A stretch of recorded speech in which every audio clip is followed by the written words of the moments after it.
यहाँ पर जो सवाल आपके सामने दिखाई दे रही है क्लास 12 में बार बार ऐसे सवाल पूछी जाती है, तो आप देर ना करके केवल 2 मिनट की ये सवाल है, आप इसको जरूर देखिएगा क्योंकि ऐसे सवाल जब बोर्ड एग्जाम में आएंगे तो सीधा आपका 4 नंबर कहीं पर भी नहीं गया है, चुटकियों में 4 नंबर मिल जाएगा।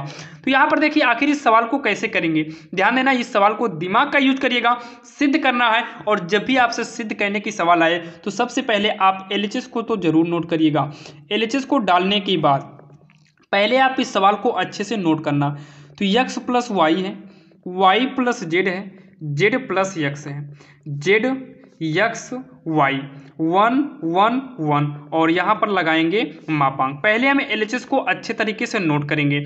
अब इसके बाद इसको हम चेक करेंगे कैसे सॉल्व करें कि हमारा जो आंसर आए वो 0 आए। तो यहाँ पर देखिए सबसे पहले आपको पता है ये R1 है, ये लाइन R2 है और ये लाइन R3 है, जो कि खड़ा होता है तो कॉलम यानी कि C1, कॉलम क्या है C से, तो C1 C2 C3 हो जाता है और ये जो है R1 I2 R3 है। अब यहाँ पर एक काम करिए, आप इस R1 को चेंज कर दो, R1 को चेंज कर दो। क्या करो कि इन दोनों को जोड़ दो।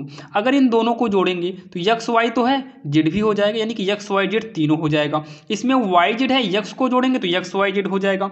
यहाँ पर x z है, y को जोड़ देंगे तो x y z होगा, यानी कि R1 में जोड़ दो R1 प्लस R2 को, यानी कि R1 चेंज हो जाएगा R1 और R2 जुड़ने के बाद। तो चलिए क्या चेंज हो रहा है R1, तो R1 को छोड़ दो, Z को नोट कर लो, X को नोट कर लो, Y को नोट कर लो, 1 1 1 क्या छूटा है R1। तो R1 को चेंज कैसे करना है, R1 I2 जोड़, मतलब दोनों को जोड़ दो। तो X Y है, Z जुड़ेगा, X Y Z हो जाएगा।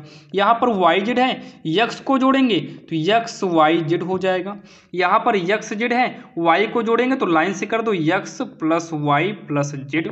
ये आपके समझ में आ गया होगा, इक्वल जरूर लगाइएगा।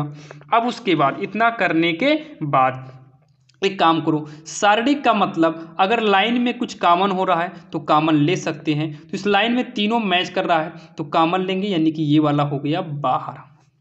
मापांक में बचा 1 1 1 क्योंकि सब कॉमन हो गया तो 1 बचा। और नीचे लाइन में Z X Y है और सबसे नीचे 1 1 1 है।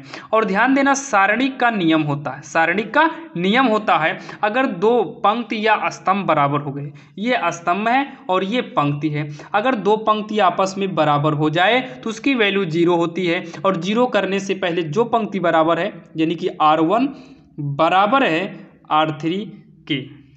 अब उसके बाद x plus Y plus Z bracket में है और इस पूरी सारणी का मान कितना हो गया 0, गुणा कर देंगे आएगा 0, बराबर का लिखेंगे RHS और लास्ट में लिख देंगे इति सिद्धम।